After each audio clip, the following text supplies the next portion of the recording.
Hi friends, welcome back to tasty kitchen with ಅಕ್ಕೆ, ನನ್ನ YouTube channel. ಅಕ್ಕೆ, ಇವತ್ತೇನು ಮಾಡ್ತಾ ಇದ್ದೀರಾ? ಇವತ್ತು ನಾನು ನಿನಗೆ ಬಳಿಯೋ ಅಕ್ಕಿ ರೊಟ್ಟಿ ಹೇಗೆ ಮಾಡೋದಂತ ಹೇಳ್ಕೊಡ್ತೀನಿ. ಅದರಲ್ಲೊಂದು ಟ್ರಿಕ್ ಇದೆ, ಅದು ವಿಡಿಯೋದಲ್ಲಿ ಗೊತ್ತಾಗುತ್ತೆ. ರೊಟ್ಟಿ ಕಿತ್ತೋಗ್ತಿದೆ, ದಪ್ಪ ಬರ್ತಿದೆ ಅಂತ ಹೇಳ್ತಾರಲ್ಲ, ಈ ಟ್ರಿಕ್ ಉಪಯೋಗಿಸಿದ್ರೆ ಆ ಥರ ಆಗಲ್ಲ. ನಾವು ಎಷ್ಟು ದೊಡ್ಡಕ್ಕೆ ಅಗ್ಲಕ್ಕೆ ಬೇಕಾದರೂ ರೊಟ್ಟಿ ಹಾಕ್ಕೋಬೋದು. ಹೌದಾ ಅದಕ್ಕೆ, ಏನದಕ್ಕೆ ಅದು ಟ್ರಿಕ್ಸು?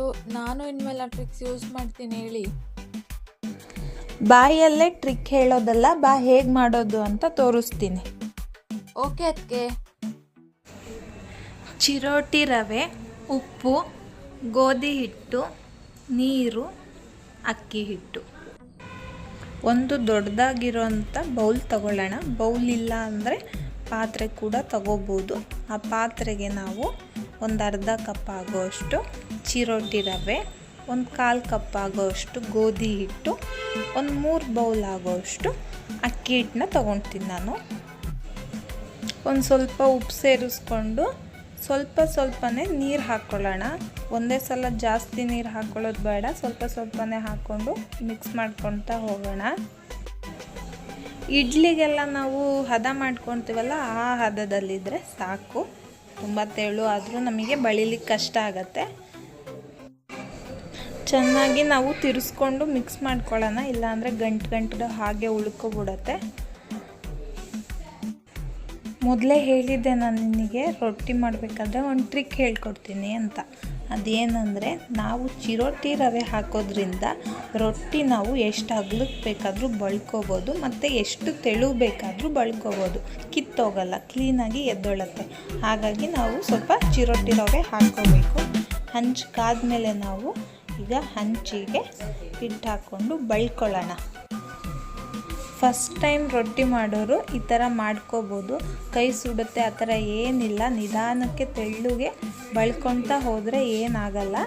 ಈಗ ಬಳ್ಕೊಂಡಾಗಿದೆ. ಮೇಲೇನಾದರೂ ಎಕ್ಸ್ಟ್ರಾ ಇದ್ದರೆ ತಕ್ಕೊಂಡು ಈಗ ಅದಕ್ಕೆ ಒಂದು ಪ್ಲೇಟ್ ಮುಚ್ಕೊಳ್ಳೋಣ. 1-2 ನಿಮಿಷ ಆದಮೇಲೆ ಪ್ಲೇಟ್ ಓಪನ್ ಮಾಡಿಬಿಟ್ಟು ನೋಡಿದ್ರೆ ನಮಗೆ ಗೊತ್ತಾಗತ್ತೆ, ಕೆಳಗೆ ಕೆಂಪಾಗಿರುತ್ತೆ. ಆವಾಗ ಮರ್ಚಾಕ್ಕೊಳ್ಳೋಣ. ಮರ್ಚಾಕ್ಬಿಟ್ಟು 1-2 ನಿಮಿಷ ಬೇಯಿಸ್ಕೊಂಡ್ರೆ ರೆಡಿ ಆಗುತ್ತೆ ರೊಟ್ಟಿ. ಚಟ್ನಿ ಜೊತೆ ಮತ್ತು ಗ್ರೇವಿಗಳ ಜೊತೆ, ವೆಜ್ ಆಗಲಿ ನಾನ್ ವೆಜ್ ಆಗಲಿ ಯಾವುದೇ ರೀತಿ ಗ್ರೇವಿಗಳಾದರೂ ಮ್ಯಾಚ್ ಆಗುತ್ತೆ. ತುಂಬ ಚೆನ್ನಾಗಿರುತ್ತೆ ರೊಟ್ಟಿ, ತೆಳು ಬರುತ್ತೆ, ಅದರಿಂದ ನಮಗೆ ಕ್ರಿಸ್ಪಿಯಾಗಿ ಕೂಡ ಇರುತ್ತೆ. ರೊಟ್ಟಿ ಮಾಡು ಅಂದಾಗ ನನಗೆ ಟೈಮ್ ಇಲ್ಲದೆ ಇದ್ದಾಗ ನಾನು ಇದೇ ಥರ ರೊಟ್ಟಿ ಮಾಡ್ಕೊಳ್ಳೋದು. ಯಾಕಂದರೆ ಇದು ಬೇಗ ಆಗೋವಂಥ ರೊಟ್ಟಿ ಇದು. ಈ ರೊಟ್ಟಿ ಜೊತೆ ಕಾಂಬಿನೇಷನ್ ಅದೇ ಥರ ಬೇಕು, ಇದೇ ಬೇಕು ಆ ಥರ ಏನಿಲ್ಲ. ನಾವು ಚಟ್ನಿ ಮಾಡಿಕೊಂಡ್ರೂ ನಡೆಯುತ್ತೆ, ಅಥವಾ ಗ್ರೇವಿಗಳು ಯಾವುದೇ ರೀತಿ ಮಾಡಿಕೊಂಡ್ರೂ ನಡೆಯುತ್ತೆ. ನಾನು ಇಲ್ಲಿ ಚಿಕನ್ ಗ್ರೇವಿ ಮಾಡಿದ್ದೀನಿ ಇವತ್ತು, ಹಾಗಾಗಿ ಚಿಕನ್ ಗ್ರೇವಿ ಜೊತೆ ರೊಟ್ಟಿ ಮಾಡ್ಕೊಂಡಿದ್ದೀನಿ. ರೊಟ್ಟಿ ಅಂದರೆ ಟೆನ್ಷನ್ ಇರುತ್ತೆ, ಕಿತ್ತೋಗ್ಬಿಡತ್ತೆ, ದಪ್ಪ ಆಗಿಬಿಡತ್ತೆ ಅಂತ. ಬಟ್ ಈ ರೊಟ್ಟಿ ಮಾಡಲಿಕ್ಕೆ ಯಾವುದೇ ರೀತಿ ಟೆನ್ಷನ್ ಬೇಡ. ಈ ರೊಟ್ಟಿ ಆರಾಮಾಗಿ ಮಾಡ್ಕೋಬೋದು. ಎಷ್ಟು ದೊಡ್ಡಕ್ಕೆ ಬೇಕಾದರೂ ಹಾಕ್ಕೋಬೋದು, ಎಷ್ಟು ತೆಳು ಬೇಕಂದ್ರೂ ಹಾಕ್ಕೋಬೋದು. ತಗೋ, ಚಿಕನ್ ಗ್ರೇವಿ ಜೊತೆ ಟೇಸ್ಟ್ ಮಾಡಿ ಹೇಳು ಹೇಗಿದೆ ರೊಟ್ಟಿ ಅಂತ. ಅದಕ್ಕೆ ರೊಟ್ಟಿ ಅಂತೂ ಸೂಪರಾಗಿದೆ. ಎಷ್ಟು ಅಗಲವಾಗಿ ಬೆಳೆಸಿದ್ದೀರಾ, ಮತ್ತು ತೆಳ್ಳಗೂ ಇದೆ ಫುಲ್ಲು.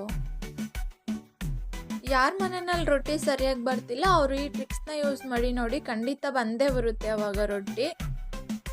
ಒಂದ್ಸಲ ಟ್ರೈ ಮಾಡಿ, ನಿಮಗೆ ಇಷ್ಟ ಆಗುತ್ತೆ. ಇದೇ ಥರ ಮೋರ್ ವೀಡಿಯೋಸ್ಗಾಗಿ ನೋಡಿ ಟೇಸ್ಟಿ ಕಿಚನ್ ವಿತ್ ಅಕ್ಕೆ. ನಾನು ಇನ್ನೂ ನಮ್ಮ ಚಾನಲ್ನ ಸಬ್ಸ್ಕ್ರೈಬ್ ಮಾಡಿಲ್ಲ ಅಂದರೆ ಸಬ್ಸ್ಕ್ರೈಬ್ ಮಾಡಿ, ಲೈಕ್ ಮಾಡಿ, ಶೇರ್ ಮಾಡಿ, ಕಮೆಂಟ್ ಮಾಡಿ, ಮತ್ತು ಪಕ್ಕದಲ್ಲಿರೋ ಬೆಲ್ಲೈಕನ್ನ ಕ್ಲಿಕ್ ಮಾಡಿ. Thank you. ನೀನು ತಿನ್ನುವ 4 ತುತ್ತು ಅನ್ನದಲ್ಲಿ 2 ತುತ್ತು ಹಂಚಿ ನೋಡು, ನಿನ್ನ ಹೊಟ್ಟೆಯಲ್ಲ ಹೃದಯವೂ ತುಂಬುತ್ತೆ.